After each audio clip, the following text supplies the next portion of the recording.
അസ്സലാത്തു വസ്സലാമു അലൈക യാ സയ്യിദി യാ റസൂലല്ലാഹ് സല്ലല്ലാഹു അലൈഹി വസല്ലം. പ്രിയപ്പെട്ട മുഹ്ബീങ്ങളെ, ഹബീബായ റസൂലുള്ളാഹി സല്ലല്ലാഹു അലൈഹി വസല്ലമ തങ്ങൾ പഠിപ്പിച്ചു തന്ന ഒരു 5 സൂറത്തുകൾ പഠിച്ചാലോ? പരിശുദ്ധമായ ഖുർആനിലെ ഏറ്റവും ചെറിയ 5 സൂറത്തുകളാണ്. ഈ സൂറത്തുകളൊക്കെ നമുക്ക് ഓതാനറിയാം. പക്ഷേ എന്തിനു വേണ്ടിയാണ് ഇത് ഓതുന്നത് എന്ന് മനസ്സിലാക്കിയിട്ട് ഓതിയാലോ? വമ്പിച്ച നേട്ടങ്ങൾ ലഭിക്കുന്ന ഏറ്റവും ചെറിയ 5 സൂറത്തുകളെ കുറിച്ചാണ് ഇൻഷാ അല്ലാഹ് ഇന്ന് പറയുന്നത്.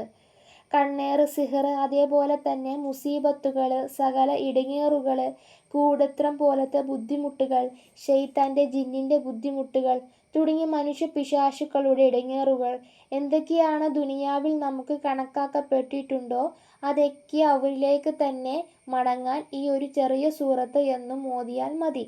നമുക്ക് ഇതൊന്നും ബാധിക്കില്ല. അവരിലേക്ക് തന്നെ മടങ്ങിപ്പോയിക്കോളും. എത്ര വലിയ പ്രശ്നമുള്ളവരാണെങ്കിലും ശരി, അതൊക്കെ നിഷ്പ്രയാസം മാറിപ്പോകും ഇൻഷാ അല്ലാഹ്. വലിയ അനുഗ്രഹങ്ങൾ ജീവിതത്തിൽ ലഭിക്കും. ഏതാണ് ഈ ചെറിയ സൂറത്തുകൾ എന്ന് പഠിക്കാം. കേവലം 10 തവണ മാത്രം ഈ സൂറത്ത് ഓതിയാൽ സ്വർഗത്തിൽ ഒരു കൊട്ടാരം കിട്ടും. ഉമർ റളിയല്ലാഹു അൻഹു ചോദിച്ചു, നബിയേ സല്ലല്ലാഹു അലൈഹി വസല്ലം, 20 തവണ ഓതിയാലോ എന്ന്. 2 കൊട്ടാരങ്ങൾ കിട്ടും. വീണ്ടും നബി സല്ലല്ലാഹു അലൈഹി വസല്ലമ തങ്ങൾ ആവർത്തിച്ചു പറഞ്ഞു. അല്ലെങ്കിൽ ഉമർ റളിയല്ലാഹു അൻഹു വീണ്ടും ചോദ്യം ചോദിക്കും.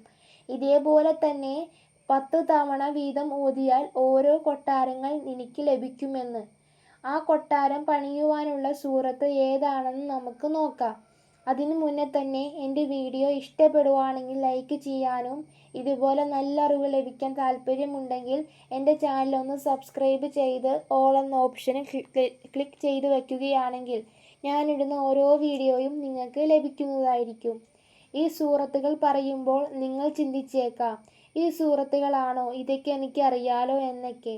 എന്തായാലും മുഹിബീങ്ങളെ, നമുക്ക് ഏതെല്ലാമാണ് ഈ സൂറത്തുകൾ എന്ന് നോക്കാം. ഒന്നാമത്തെ സൂറത്ത് എന്ന് പറയുന്നത് സൂറത്ത് കൗസർ ആണ്. വിശുദ്ധ ഖുർആനിലെ ഏറ്റവും ചെറിയ സൂറത്താണ്. അതിനേക്കാൾ ചെറിയൊരു സൂറത്ത് ഇല്ല. 3 ആയത്തും അതും ചെറിയൊരായത്തുകളാണ് ഈ സൂറത്തിൻ്റേത്. വളരെ മഹത്വമുള്ള ഒരു സൂറത്ത് തന്നെയാണ്. രണ്ടാമത്തെ സൂറത്ത് എന്ന് പറയുന്നത് സൂറത്ത് കാഫിറൂൻ ആണ്. സൂറത്തുൽ കാഫിറൂൻ സ്ഥിരമായി ഓതുന്ന വ്യക്തിയെ സംബന്ധിച്ച് അവൻക്ക് കാഫിറായിട്ടുള്ള ഒരു മരണവും അള്ളാഹു കൊടുക്കുകയില്ല എന്നതാണ്.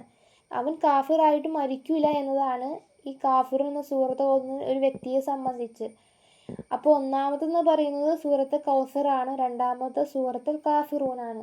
ഇനി മൂന്നാമത്തെ സൂറത്ത് എന്ന് പറയുന്നത് സൂറത്ത് ഇഖ്ലാസ് ആണ്. ഇഖ്ലാസ് ഓതിക്കഴിഞ്ഞാൽ സ്വർഗത്തിൽ കൊട്ടാരം ലഭിക്കുന്നത് മഹത്തായ ഒരു സൂറത്താണ്, അല്ലെ സൂറത്തുൽ ഇഖ്ലാസ് എന്ന് പറയുന്നത്.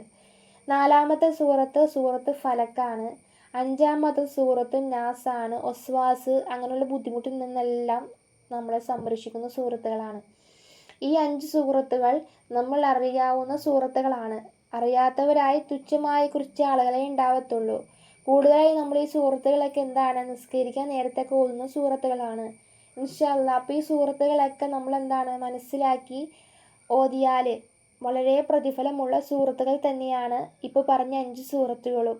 ഇൻഷാ അല്ലാഹ് അല്ലാഹു സുബ്ഹാനഹു വ തആല നമ്മുടെ എല്ലാ പ്രയാസങ്ങളും, എല്ലാ ബുദ്ധിമുട്ടുകളും, എല്ലാ ഇടങ്ങേറുകളും ഒക്കെ ഈ സൂറത്തുകളുടെ ബറക്കത്ത് കൊണ്ട് അല്ലാഹു മാറ്റി തരട്ടെ. ആമീൻ യാ റബ്ബൽ ആലമീൻ. ഇൻഷാ അല്ലാഹ് ദുആ വസിയത്തോടെ.